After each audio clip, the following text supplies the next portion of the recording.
How do I prevent blurry motion with aperture priority settings? Imagine capturing a fast-moving scene with perfect clarity, but your photo turns out blurry. It's frustrating, right? Well, today we're going to find out how to stop that from happening when using aperture priority mode. Aperture priority mode lets you choose the aperture, which controls how much light enters your camera. The camera then automatically picks the shutter speed needed for correct exposure. But if the shutter speed is too slow, moving objects or even your hands can cause blurry images. So, how do you fix that?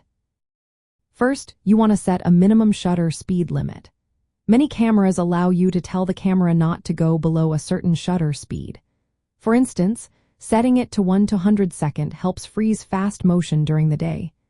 If you're shooting in lower light, you might go with 1 to 5 second if the subject isn't moving too fast. This way, the camera won't choose a slow shutter speed that causes blur. Next, turn on Auto ISO. This feature lets your camera increase the ISO sensitivity to gather more light, which helps the camera pick a faster shutter speed. Just make sure to set a maximum ISO limit so your images don't get too noisy. For example, you might set the maximum ISO to 1600 or 3200 depending on your camera's quality. Choosing a wider aperture also helps. A lower f number, like f2.8 or f4, lets in more light, so the camera can select a faster shutter speed. This is especially useful when lighting isn't perfect or when your subject is moving quickly. If your camera doesn't support Auto ISO or minimum shutter speed settings, you can manually increase ISO. Raising ISO makes your sensor more sensitive to light, which helps achieve faster shutter speeds. Using lenses with image stabilization can also help. This feature reduces camera shake, allowing you to shoot at slightly slower shutter speeds without getting blurry images.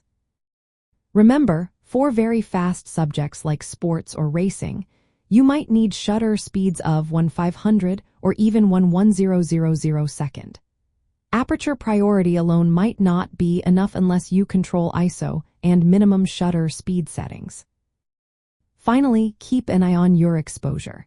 If the camera can't maintain the minimum shutter speed because of low light, it might underexpose your shot or increase ISO too much.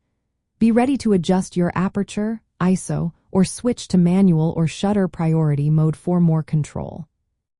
So, in short, preventing blurry motion in aperture priority mode is about managing shutter speed indirectly. Set a minimum shutter speed, use Auto ISO with limits, pick a wider aperture, and increase ISO if needed. This way, you can focus on composing your shot while the camera keeps shutter speeds high enough to freeze motion and keep your images sharp.